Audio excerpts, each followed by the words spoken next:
let's move on. And as stated earlier, when we first started the hearing, we're not having decision making on any of the items, any of the bills on this agenda. Okay, let's move on to House Bill 497.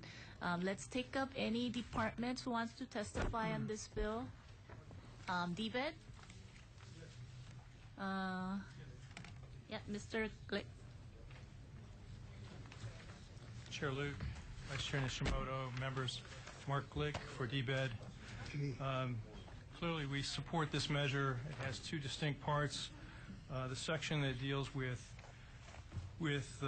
what's known as the Green Infrastructure Program contains overwhelming support, so we continue to urge that be independently heard through House Bill 856. Thank you. Thank you. PUC Chair Morita. Is that her name? Thank you, Madam Chair. The PUC stands on its written testimony, and we're available for questions.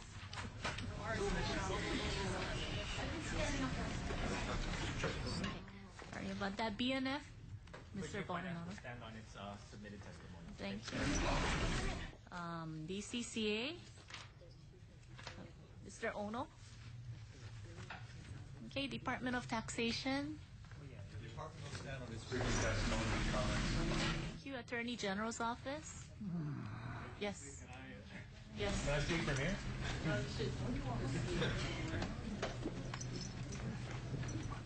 And we do understand the constitutionality of this bill. That says it all. Okay. Thank you. State Procurement Office. Okay, Tax Foundation, Mr. Kalapa. Yep.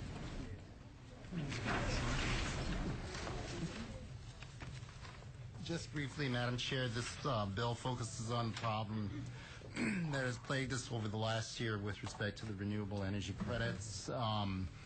What the bill would do basically is retain a 35% credit for solar water heating and then phase down the solar energy credit that for devices that generate electricity, phasing it to 15% for calendar years 2018 and thereafter. There are other versions that have been floated around. I believe the administration has a straight 15% credit for those solar devices. We do point out and reiterate again and again that in order to for taxpayers to avail themselves of this tax incentive, they must put up the capital up front, and this then prevents a lot of people from participating in the tax benefit and in, of course, the energy savings. And then we would, again, reiterate what's been talked about, and we think the parties need to come together and sit down, either before the end of this session or during the interim, to set up a loan program. We do know that there are financial institutions already in our community that are providing no-interest loans for such devices. So we can't imagine what hurdles might be there for the state to get into the business of extending loans. Thank you. Thank you. At this point in time, instead of reading through the rest of the testimony list, I'm going to just invite whoever wants to testify from the audience to come up to the table. Okay, any other testifiers on this bill? Yes.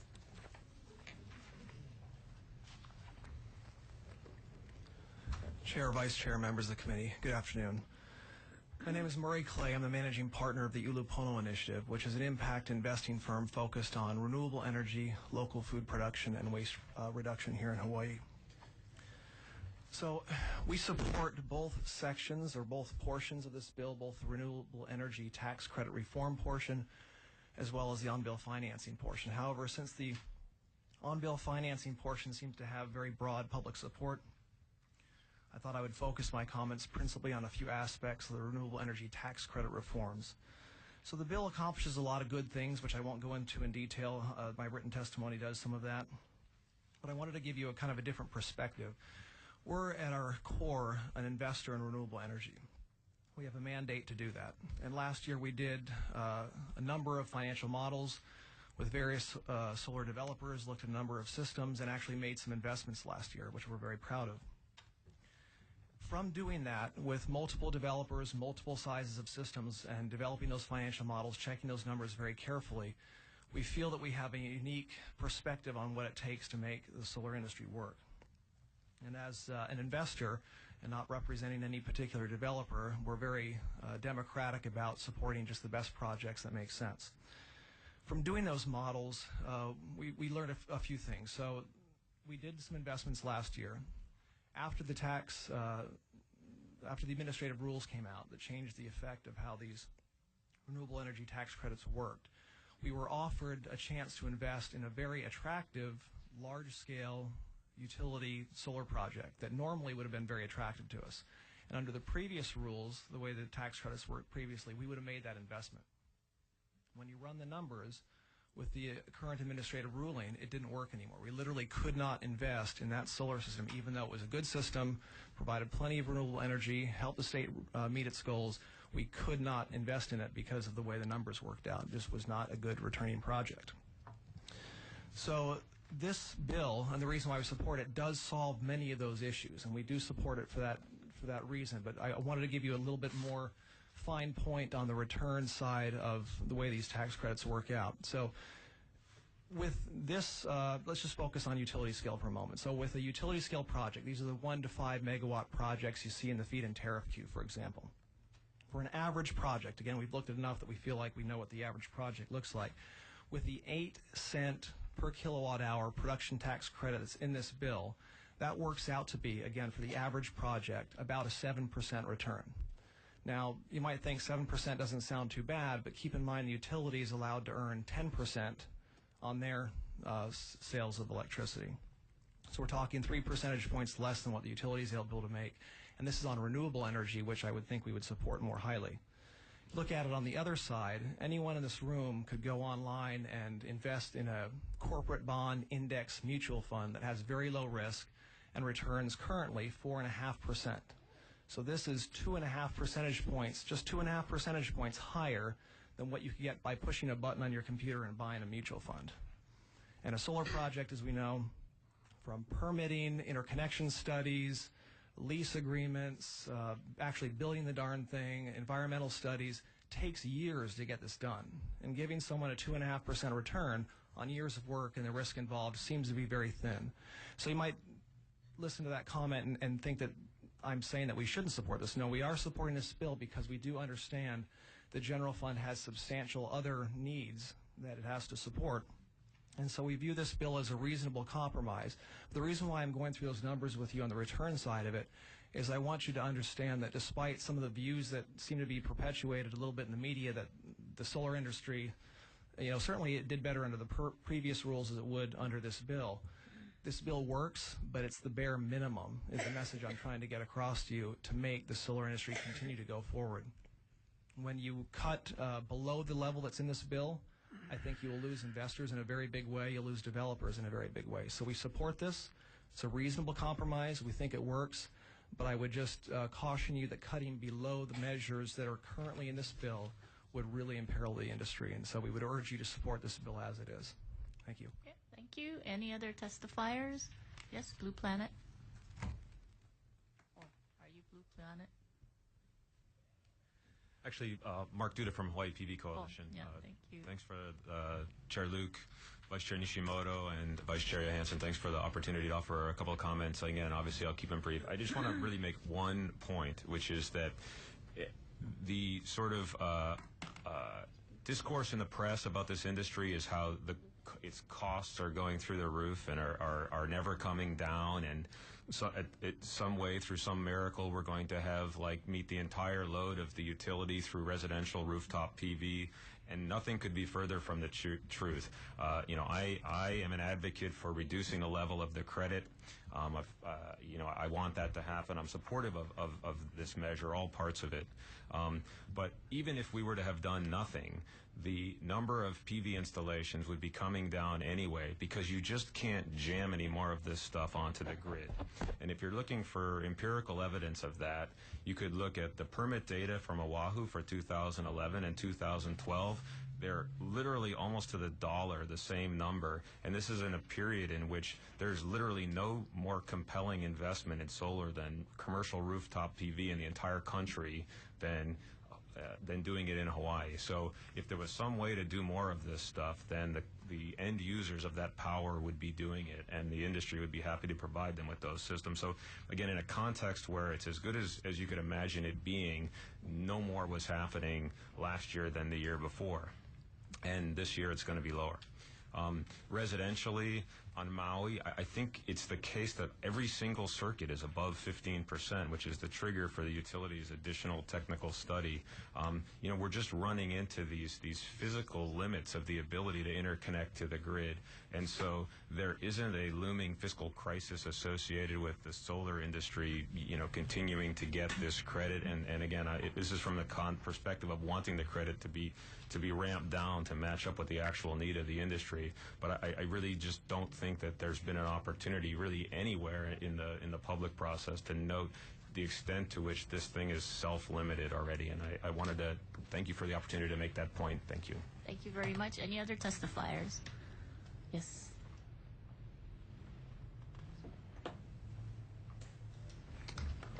Very briefly, thank you very much. Richard Walsgrove for the Blue Planet Foundation.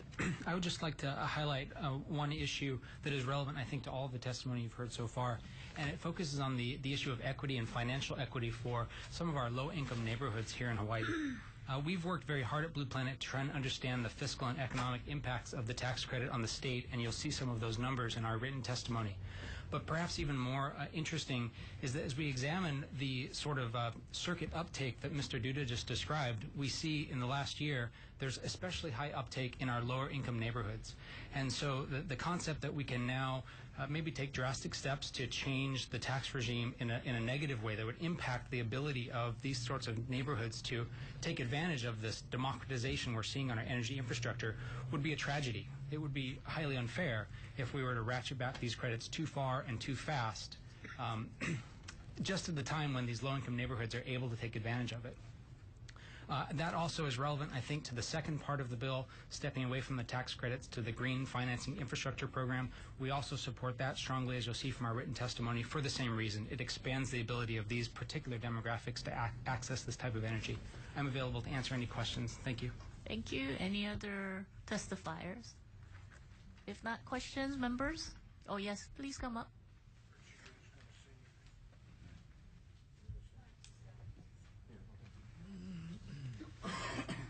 Apologize, Chair Luke. I thought it was going to be ladies first, but I'll go ahead.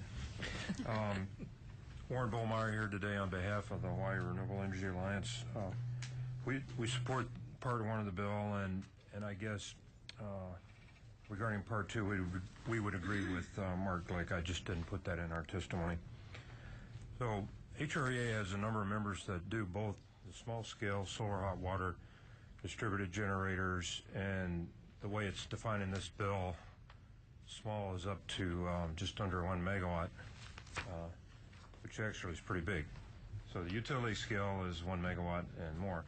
So there's small and there's large, and there's actually maybe the commercial projects in between that are in the hundreds of hundreds of kilowatts. So we like the provisions the way it is. There's going to be disagreement, I guess, on what's a fair rate for production tax credits and so on.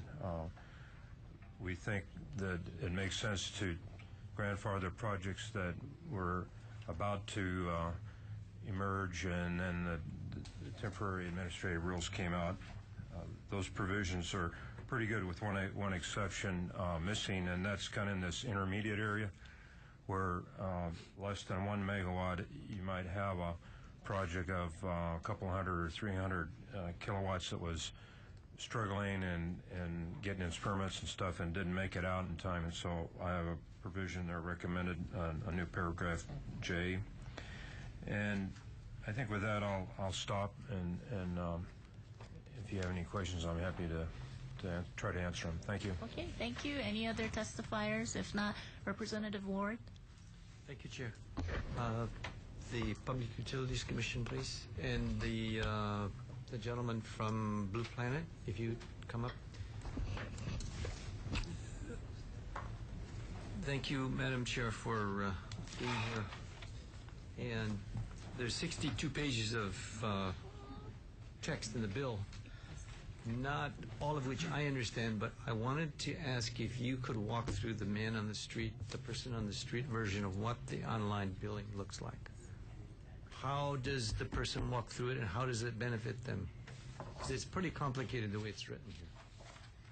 Okay, basically, online on-bill financing is a program that could be served by the green infrastructure, part 2 of this bill, but it also can stand alone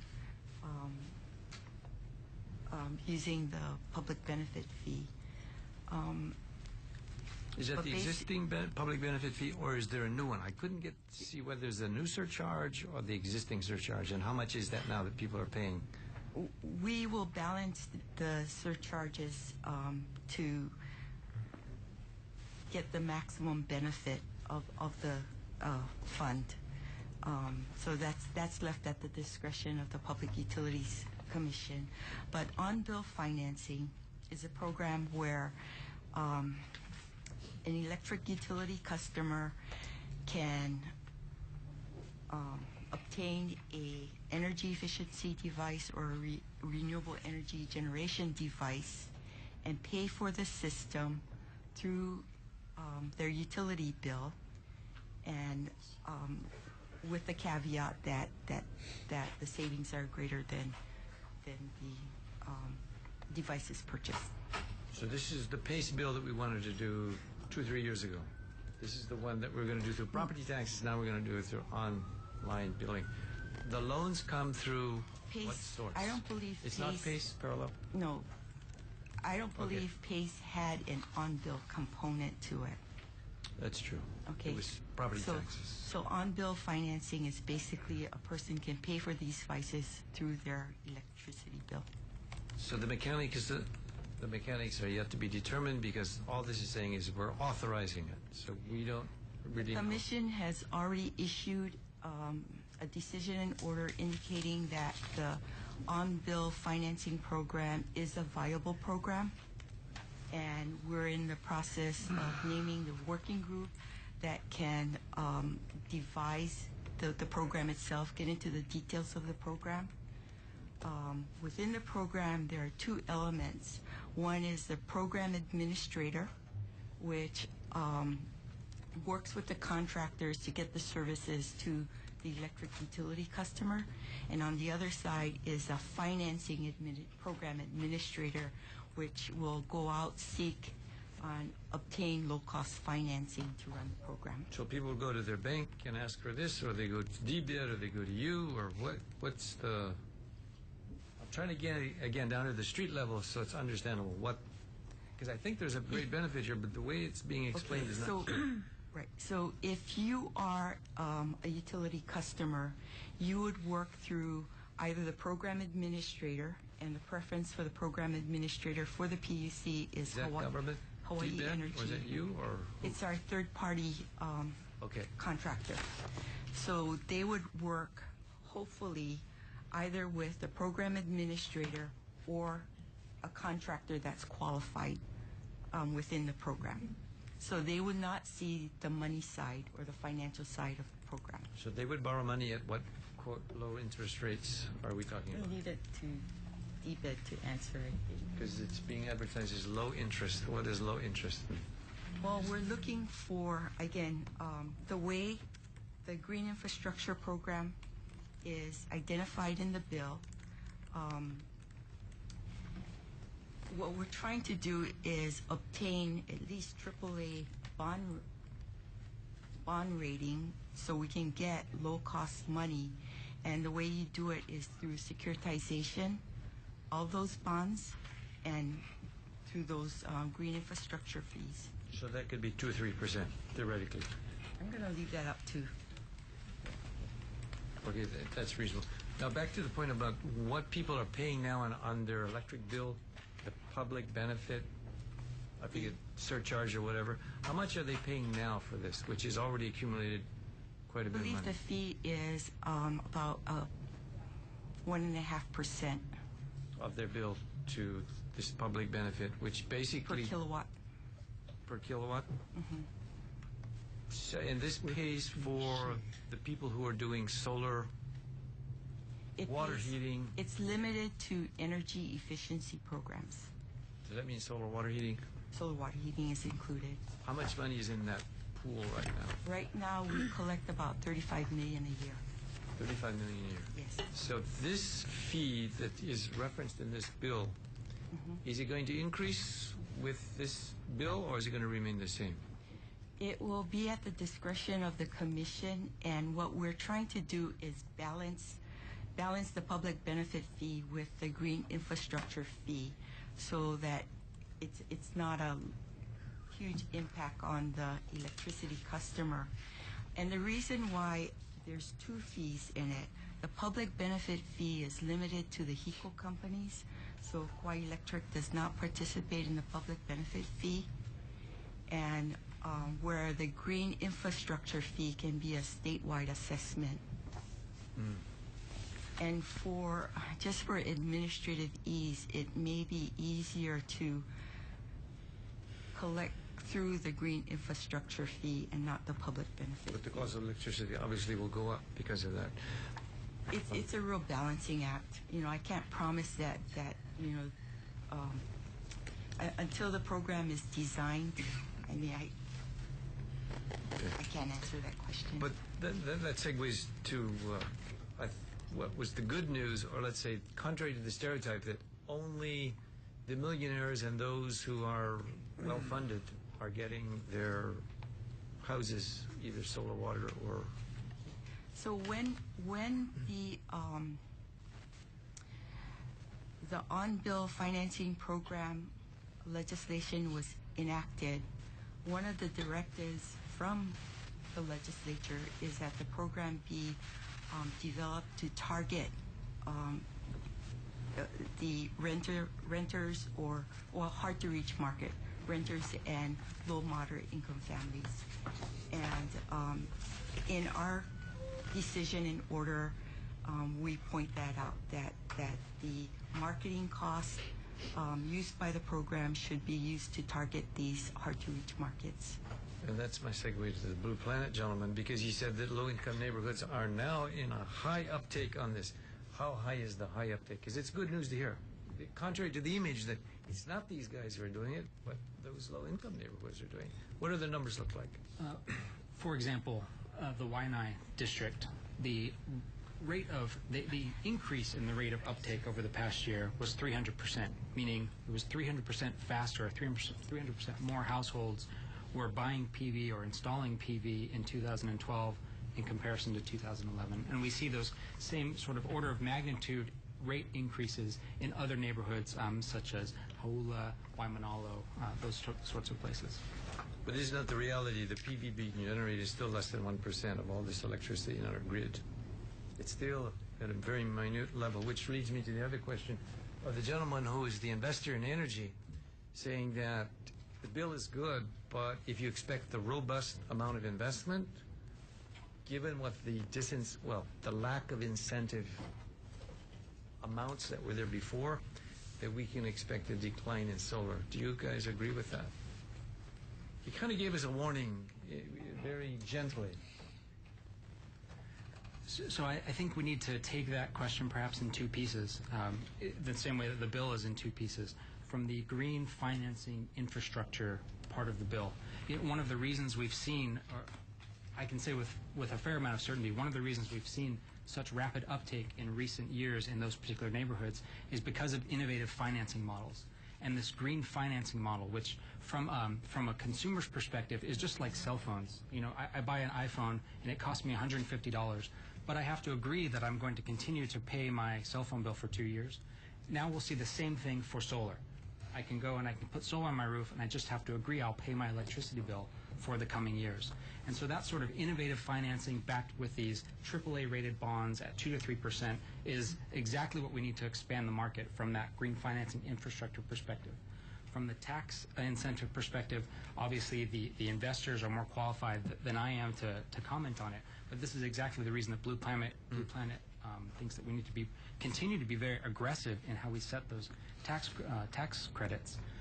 and that we ramp them back very carefully over the years, and we make sure we're monitoring the impact on our state's economy as we do that, because the data shows that the impact in the economy is positive. It's a net positive for us. And my fear is that. Okay. Sorry, Chair. One last question after a comment, because this is what really policy issues are about, because this is a policy that's going to affect the future of the state. My fear is that when we have given these credits for the last 20 or some years for water heaters, we've only got 29% penetration. So even though they're out there, and if we put them lower, what may happen is my fear. Madam Chair, I have one last question to DBED if they're here. Is DBED here? Yes. Because on page, I forget, section 2, you're to do a study that commences by 2016. Right now, the data is really loosey-goosey about what really is out there, and newspapers are writing about it, and nobody, even Mr. Pablo of DOTAX, doesn't really say, other than projected amounts or building permit amounts are really solid. I hope you have a solid model for measuring this, because we're going to come back to you with a vengeance to say that we've now in 2013 said in this bill, you guys are going to be the real barometers as to the efficacy of this or the failure of it, and we're not going to blame Mr. Pablo because he's only got loosey-goosey data, which everybody has, and he's relying on DBED, and DBED relies on somebody else. We've got to get really systematic and quantitative to do this seriously. So you're shaking your head. That's all I wanted to get. Okay. Any other questions? Representative Kobayashi. Director Pablo, your numbers suggest that our revenue loss goes up and down twice, which seems to be a very unusual pattern. Yeah, okay. That is, as I would have to take that question back to our tax research and planning office that projected that. I mean, you know, Yeah. it dips twice. It dips in very large numbers per year, and I'm a little concerned that we might be losing our shirt or something.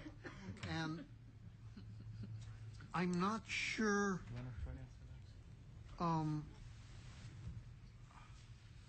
Representative Kobayashi, Yeah. I think part of it is the reduced rate, you know, for the You want to come up to the table so everybody can hear you? I think part of it might be the reduced rate in the succeeding year. So the first year, I believe, is 30%, and then it goes. Well, the rates slides progressively in one direction. Right. Your numbers dip twice.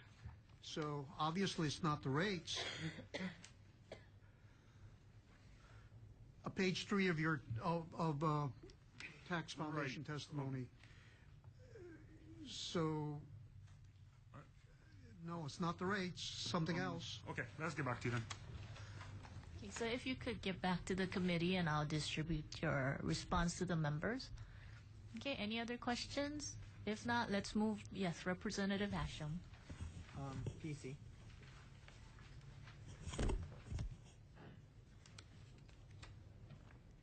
You know, what is the current rate that large-scale utility projects come in at per kilowatt hour? Right to be now, competitive, what do they need to be at? I should say. well, right now they're coming in, I believe, at around 20 cents with the tax credit. My understanding that there may be proposals out there coming in or being discussed as low as 17 cents without tax credits. Without tax credits? Yes.